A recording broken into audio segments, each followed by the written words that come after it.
Halo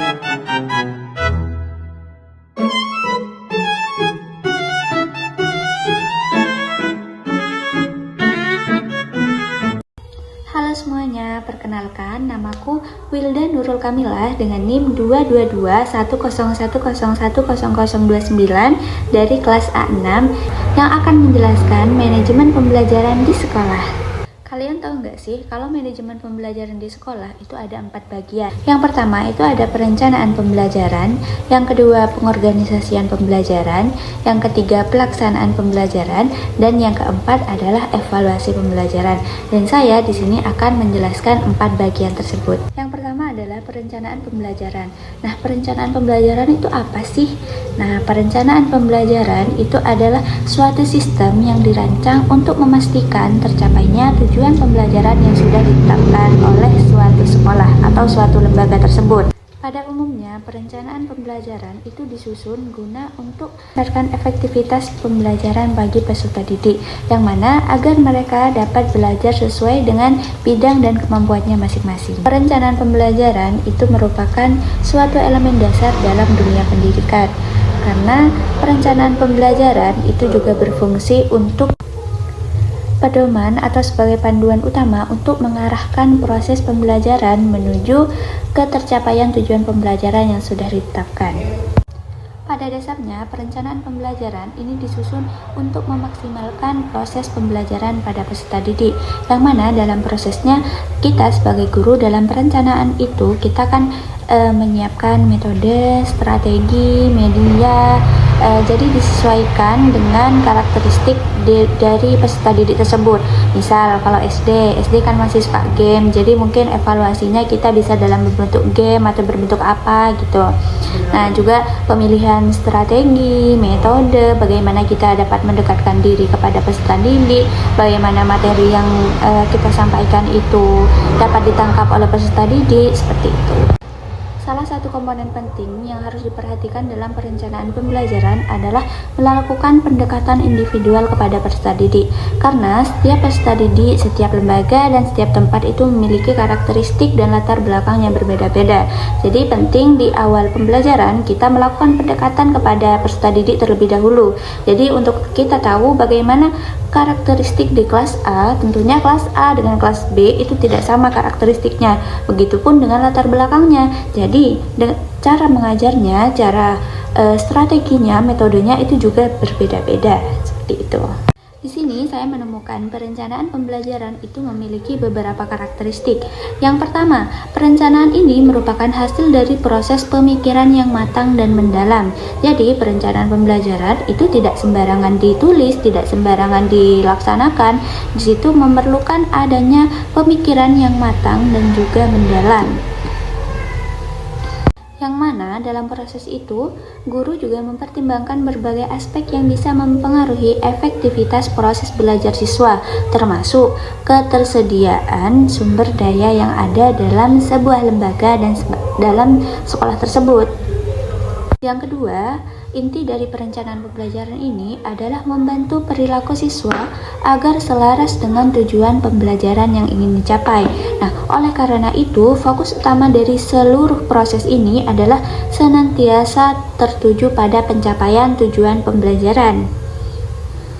Nah, yang ketiga, dalam perencanaan pembelajaran tercantum berbagai kegiatan yang harus dilaksanakan demi mewujudkan tujuan yang telah dirancang sebelumnya.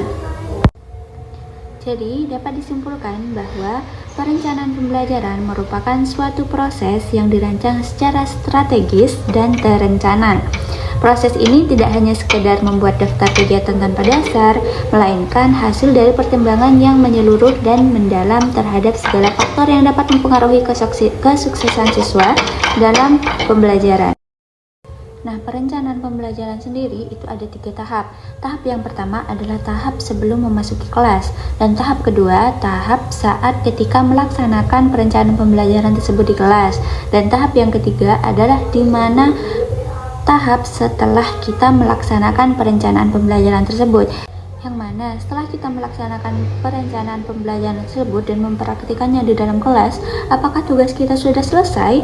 Tentunya tidak, karena setelah kita melaksanakan perencanaan pembelajaran yang sudah kita buat dan sudah kita laksanakan, kita dapat mengevaluasi kembali apakah perencanaan pembelajaran yang sudah kita buat itu sesuai dengan karakteristik mereka, apakah perencanaan yang kita buat dapat meningkatkan keefektivitasan belajar dari peserta didik yang kita ajar, apakah perencanaan pembelajaran yang sudah kita buat dapat meningkatkan pengetahuan mereka. Nah, seperti itu. Nah, di sini yang pertama, tahap sebelum memasuki kelas. Nah, yang pertama itu kita harus mengenali secara garis besar saja kondisi kelas itu seperti apa. Itu. Nah, lalu yang kedua, kita harus memahami profil dan karakteristik dari peserta didiknya kita. Ya kalau banyak ya namanya tugasnya kita ya sebagai guru, tapi tetap harus kita lakukan untuk memahami karakteristik dari peserta didik yang kita ajarkan agar kita tahu dan kita dapat menentukan nanti metode dan media apa yang akan kita gunakan untuk mengajar mereka. Gitu. Nah, yang ketiga, kita mempersiapkan bahan ajar secara matang, baik itu dalam materi ataupun apa yang akan kita ajarkan gitu. Dan selanjutnya memilih metode pembelajaran yang telah dikuasai dan sesuai dengan kebutuhan. Jadi kita harus memilih metode pembelajaran yang sudah kita kuasai. Kan nggak lucu kalau tiba-tiba kita pakai metode baru nih, tapi kita nggak terlalu menguasai. Nah, terus sampai pertengahan kita ngeblank, kita mau ngapain, mau apa, kan takutnya nanti diketawain sama peserta didiknya. Jadi kita harus memilih metode yang bagus, tapi kita juga harus menguasai metode tersebut. Selanjutnya, menyiapkan media atau alat bantu pembelajaran yang dapat mendukung pemahaman siswa terhadap materi. Misal, kita bisa menyiapkan PPT atau itu biasanya kalau di sekolah yang ada proyektornya ya, karena keterbatasan untuk sekolah-sekolah yang ada di desa biasanya itu kan jarang ada proyektornya. Kalaupun ada itu biasanya cuma satu dan itu dipakai seluruh kelas. Nah, itu kan pasti gantian kan. Nah, jadi kalau nggak ada PPT, misal kita bisa buat tema-tema yang menarik gitu ya, kita buat sendiri, kita tulis ini, atau bisa kita buat sebagai kartu gitu. Jadi pertanyaan, nanti kartunya itu berisi pertanyaan-pertanyaan, kartunya itu dibuat semenarik mungkin. Nanti yang dapat pertanyaan tersebut itu menjawab apa yang pertanyaan di dalam kertas tersebut gitu. Dan yang terakhir, kita dapat menyiapkan penghargaan atau reward. Jadi nanti beberapa anak yang dapat menjawab pertanyaan dengan benar itu akan mendapat penghargaan. Penghargaannya itu nggak usah yang mahal-mahal, nggak apa-apa, karena itu sebagai evaluasi formatif kan. Jadi kita bisa pakai nabati mungkin, atau permen 2, atau sosis 1, bisa kayak gitu. Nah, yang kedua, tahap saat proses pembelajaran di kelas. Nah, ini proses intinya. Jadi, semua 6 yang sudah saya sebutkan tadi, itu kita laksanakan di tahap ini, di proses pembelajaran di kelas itu. Jadi, mulai dari menganalisis, mengenali profil, metode, media, itu semua kita praktikkan. Nah, lalu yang terakhir apa? Tahap setelah kegiatan pembelajaran. Nah, di sini kita sudah melakukan penilaian terhadap hasil kerja atau siswa. Jadi kita sudah bagian mengevaluasi ya. Nah, yang kedua, menyusun rencana pembelajaran untuk pertemuan selanjutnya.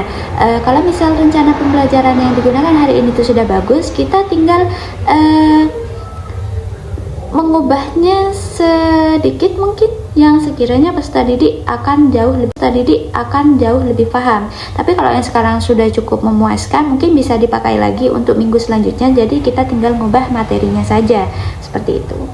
Nah, yang terakhir, melakukan refleksi atau evaluasi terhadap proses pembelajaran yang telah berlangsung.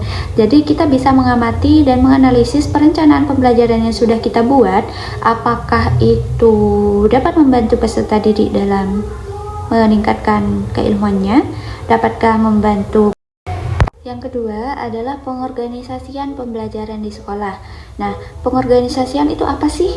Nah, pengorganisasian itu merupakan proses yang melibatkan pembagian pekerjaan menjadi tugas-tugas yang lebih kecil. Jadi, dalam suatu lembaga itu tentunya tugasnya banyak sekali kan, dan semua tugas itu tidak mungkin dilakukan oleh satu orang. Nah, gunanya organisasi ini, pengorganisasian adalah membagi tugas-tugas tersebut menjadi lebih kecil-kecil. Misal, tugasnya untuk mengamati itu di bagian kepala sekolah, tugasnya membuat perencanaan pembelajaran itu bisa di guru. Nah, untuk pengorganisasian pembelajaran sendiri dapat diartikan sebagai proses pengelompokan dan pembagian komponen-komponen pembelajaran agar pelaksanaannya berjalan secara optimal. Dalam mengatur kegiatan pembelajaran, dibutuhkan strategi pengorganisasian yang baik untuk mengatur urutan materi, menyusun fakta, konsep, prosedur, serta prinsip yang saling berkaitan. Agar pengorganisasian pembelajaran itu dapat berjalan secara maksimal, terdapat beberapa aspek penting yang perlu diperhatikan oleh guru. Yang pertama adalah tahap sebelum memasuki kelas, yang kedua adalah tahap ketika melakukan perencanaan pembelajaran di kelas, dan yang ketiga adalah tahap evaluasi yang sudah saya jelaskan sebelumnya. Yang ketiga adalah pelaksanaan pembelajaran. Pelaksanaan pembelajaran itu apa sih? Nah, pelaksanaan pembelajaran itu merupakan suatu proses belajar atau sebagai aktivitas penyampaian informasi dari guru kepada peserta didik. Nah, di sini berdasarkan Undang-Undang Nomor 20 Tahun 2003, pembelajaran didefinisikan sebagai interaksi antara pendidik dan peserta didik dengan memanfaatkan sumber belajar dan lingkungan belajar sebagai bagian dari proses belajar mengajar. Nah, jadi interaksi ini tidak hanya bersifat formatif tetapi juga bernilai normatif. Nah, karena dilaksanakan berdasarkan aturan dan pedoman yang berlaku di lingkungan sekolah guna mencapai tujuan pembelajaran yang telah ditetapkan. Secara lebih mendalam, pelaksanaan pembelajaran ini dapat dipahami sebagai suatu proses dinamis yang mana itu mencakup proses transfer sekaligus internalisasi antara guru dan peserta didik. Yang mana mentransfer apa? Tentunya mentransfer ilmu dan juga materi yang telah dikuasai guru tersebut kepada peserta didik agar peserta didik dapat paham tentang materi yang sudah diajarkan. Dapat disimpulkan bahwa pelaksanaan pembelajaran itu harus memiliki kualitas yang tinggi, karena pelaksanaan pembelajaran yang berkualitas tinggi itu merupakan hasil dari keterpaduan berbagai elemen kunci yang dirancang sebagai sistematis dan dijalankan secara konsisten. Pembelajaran tidak boleh dilihat sebagai kumpulan aktivitas yang bersifat sporadis atau terpisah-pisah, melainkan sebagai suatu sistem yang koheren dan terstruktur. Setiap bagian memiliki peran penting dan peran strategis dalam mendukung pencapaian tujuan akhir dari pendidikan bagi peserta didik. Nah, pemahaman mendalam terhadap karakteristik interaktif antar komponen pembelajaran memberikan landasan bagi guru, perancang kurikulum, dan pengelola pendidikan untuk terus melakukan refleksi dan evaluasi terhadap proses yang berjalan, sekaligus mengidentifikasi perlunya area-area untuk perbaikan, terutama yang ada di desa-desa. Demikian, kualitas interaksi yang terbentuk di antara berbagai komponen inilah yang menjadi indikator utama keberhasilan proses pembelajaran dalam membentuk individu yang tidak hanya cakap secara akademik, tapi juga matang secara emosional, sosial, moral dalam menghadapi tantangan masa depan. Dan yang terakhir, adanya evaluasi pembelajaran. Nah, evaluasi pembelajaran ini apa sih? Nah, dalam sistem pembelajaran, evaluasi merupakan salah satu komponen penting dan tahap yang harus ditempuh oleh guru untuk mengetahui keefektifan pembelajaran. Nah, jadi evaluasi ini merupakan unsur yang harus dilakukan secara sistematis agar kita tahu terjadinya peningkatankah atau terjadinya penurunankah terhadap hasil belajar dari peserta didik. Tentunya evaluasi itu kan merupakan hasil dan juga nilai, yang mana evaluasi tersebut apakah itu meningkat ataukah menurun. Nah, tentunya evaluasi ini kan bergantung dari perencanaan pembelajaran dan juga pelaksanaan dan juga pengorganisasian tadi. Dan sebagaimana dijelaskan pula bahwa guru ini merupakan aktor utama untuk mengevaluasi pendidikan karena mereka terlibat langsung dan intens dalam interaksi sehari-hari. Yang mana di sini kan tugas guru setiap harinya mengajar, setiap harinya bertemu dengan peserta didik, setiap harinya bercengkerama dengan peserta didik. Tentunya guru akan lebih paham daripada staf sekolah dan juga daripada kepala sekolah. Yang mana mungkin kalau staf sekolah dan kepala sekolah itu jarang untuk terjun langsung menanyakan bagaimana karakteristik mereka dan bagaimana cara mereka belajar, seperti itu. Selanjutnya, tujuan dari evaluasi pembelajaran. Nah, secara garis besar, tujuan dari evaluasi pembelajaran adalah untuk mengukur sejauh mana sistem pembelajaran berjalan secara efektif dan efisien. Sistem pembelajaran yang dimaksud itu mencakup berbagai komponen penting, seperti tujuan pembelajaran, materi yang disampaikan, metode pengajaran yang digunakan, media serta sumber belajar yang dimanfaatkan, dan kondisi lingkungan belajar, serta sistem penilaian itu sendiri. Nah, di samping itu, evaluasi pembelajaran juga berperan untuk mengidentifikasi aspek-aspek yang perlu diperbaiki atau ditingkatkan guna mendukung tercapainya hasil belajar yang optimal.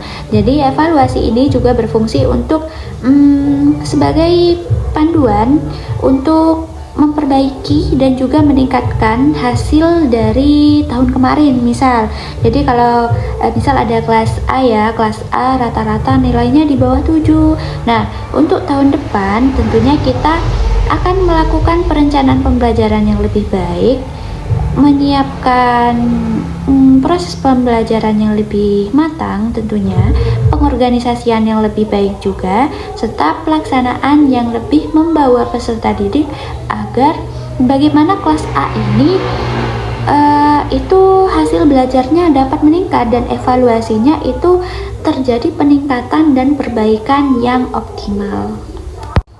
Selanjutnya, ada aspek-aspek yang perlu kita perhatikan dalam penilaian, dalam evaluasi pembelajaran gitu. Yang pertama adalah aspek kognitif, yang kedua adalah aspek afektif, dan yang ketiga adalah aspek psikomotorik. Jadi ada tiga yang perlu kita evaluasi. Yang pertama, kognitif. Kognitif ini apa sih? Kognitif itu merupakan kecerdasan akademik. Jadi bagaimana peserta didik ini dapat menyerap materi, dapat menangkap apa materi yang disampaikan, apakah sudah sesuai, meningkatkah atau menurunkah, atau jalan di tempat gitu. Yang kedua ada tahap afektif. Nah, tahap afektif ini apa? Tahap afektif itu berkaitan dengan emosional. Jadi bagaimana peserta didik itu dapat mengolah emosi di dalam kelas, kepada teman sebaya, kepada guru, seperti itu. Itu perlu kita nilai juga. Tentunya dengan nilai moral. Apakah siswa ini suka berkelahi ataukah siswa ini suka membuli? Tentunya kita juga harus menilai itu, dan kita misal kalau ada peserta didik kita yang suka membuli, yang tukang bully gitu. Jadi bagaimana kita sebagai guru untuk memberikan motivasi dan juga pencerahan kepada peserta didik ini, gimana sih biar kamu nih berhenti membuli, karena membuli akibatnya seperti ini gitu. Dan yang terakhir adalah ranah psikomotorik. Nah, psikomotorik ini lebih ke keterampilan fisik.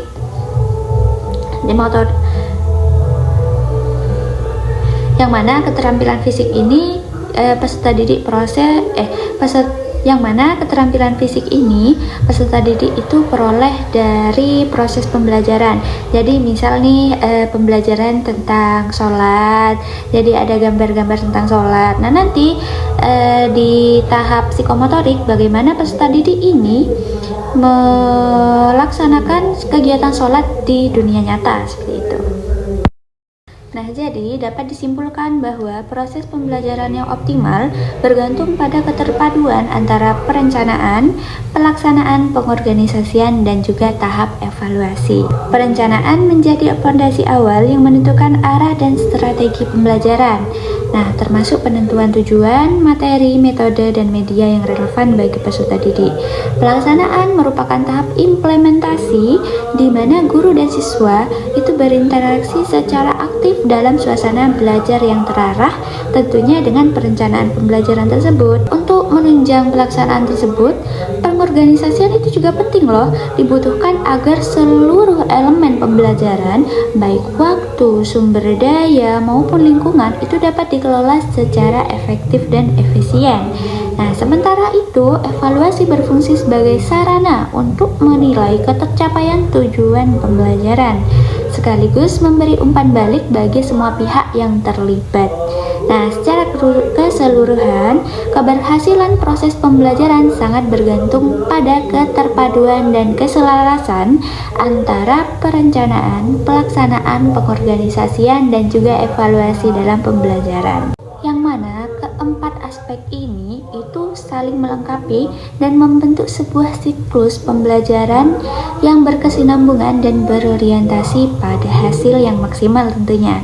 Nah, pemahaman mendalam serta penerapan yang tepat terhadap keempat aspek tersebut memungkinkan terciptanya lingkungan belajar yang produktif, berkualitas, dan mampu mengantarkan peserta didik pada pencapaian kompetensi secara maksimal. Sekian yang dapat saya sampaikan. Terima kasih. Assalamualaikum warahmatullahi wabarakatuh.